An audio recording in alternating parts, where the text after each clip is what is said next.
So, this is the Hitler and the Nazi Party that is going to benefit from the economic and social chaos wrought by hyperinflation and by the Great Depression.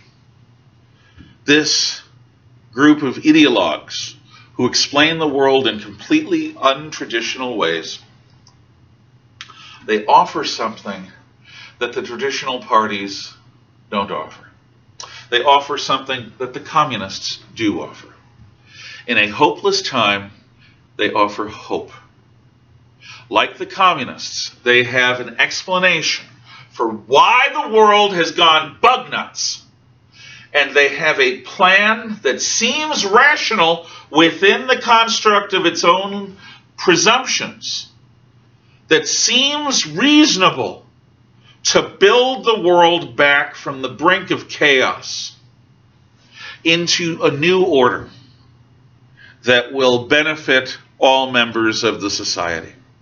The communists talk about the proletarian revolution and the new age of communism as the millennium, the 1,000 years of peace, because communism basically is a millenarian pseudo-religion. And the Nazis promise a similar thing. They talk about Germany coming together and collectively using the resources of the nation to benefit the nation.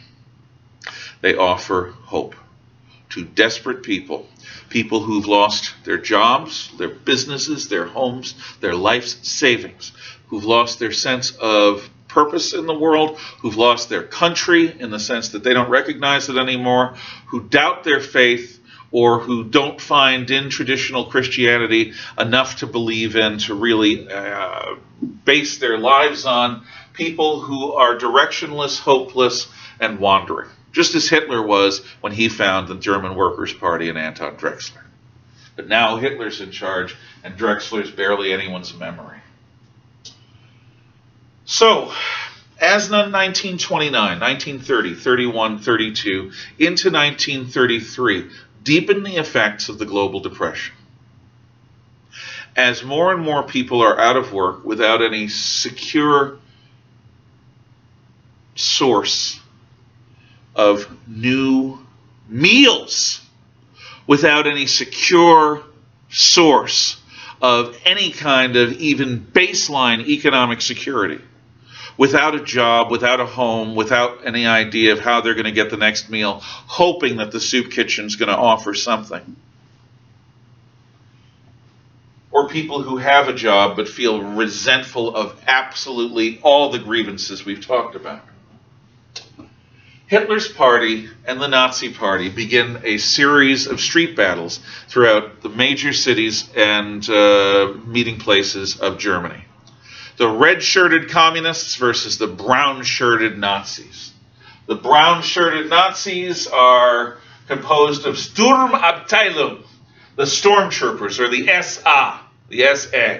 The Sturmabteilung, the SA, or the SA, are these brown-shirted early Nazis who basically beat up Jews, they beat up communists, they beat up Catholics, they beat up devout Protestants, they beat up anyone who isn't them.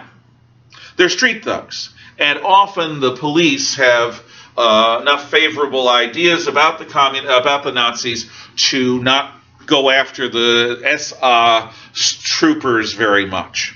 These guys basically are ruffians. They're thugs.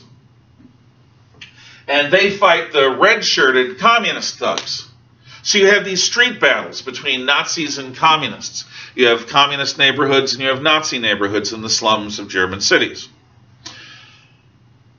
Meanwhile,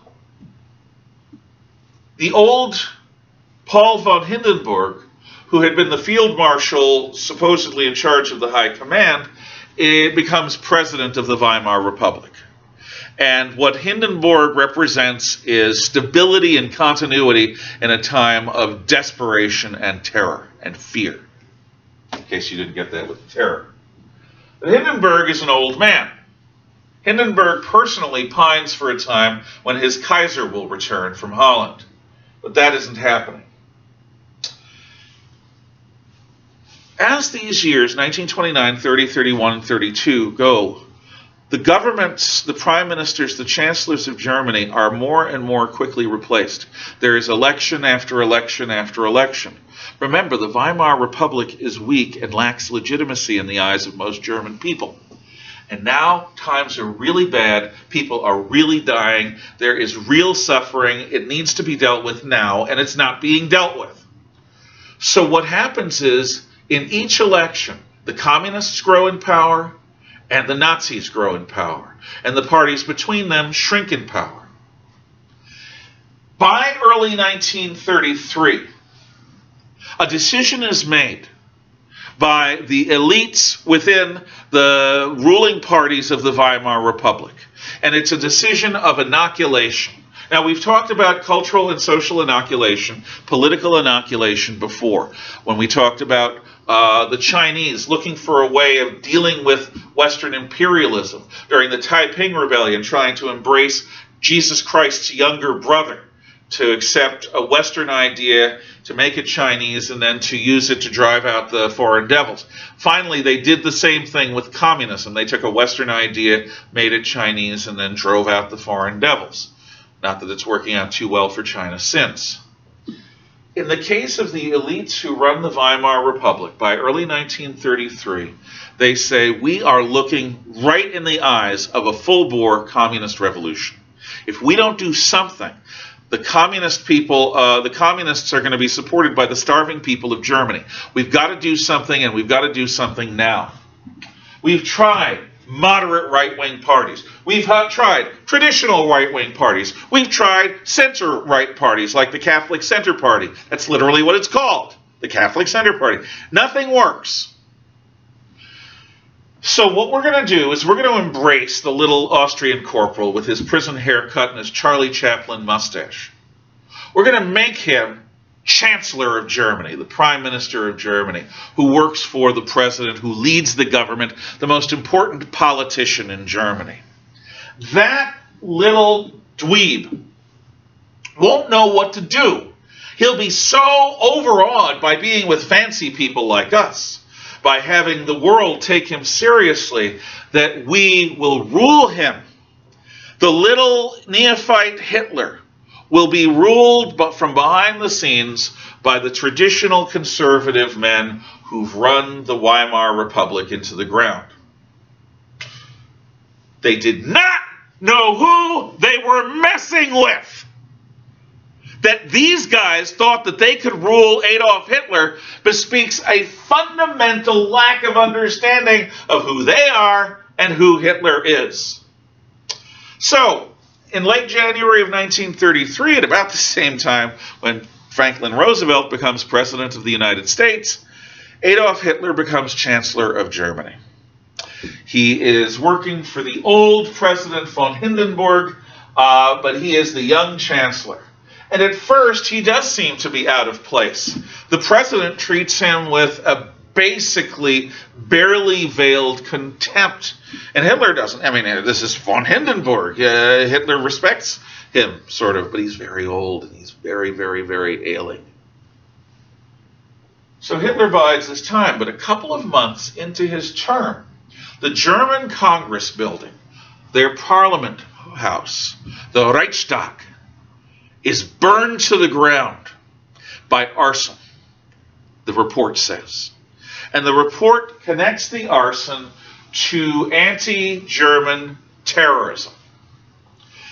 Within the Weimar Constitution, there is an emergency powers clause that in a time of national emergency, the chancellor and the president can seize supreme executive power and can rule the country for the duration of the emergency. Now, if you took ancient history, you know what this comes from.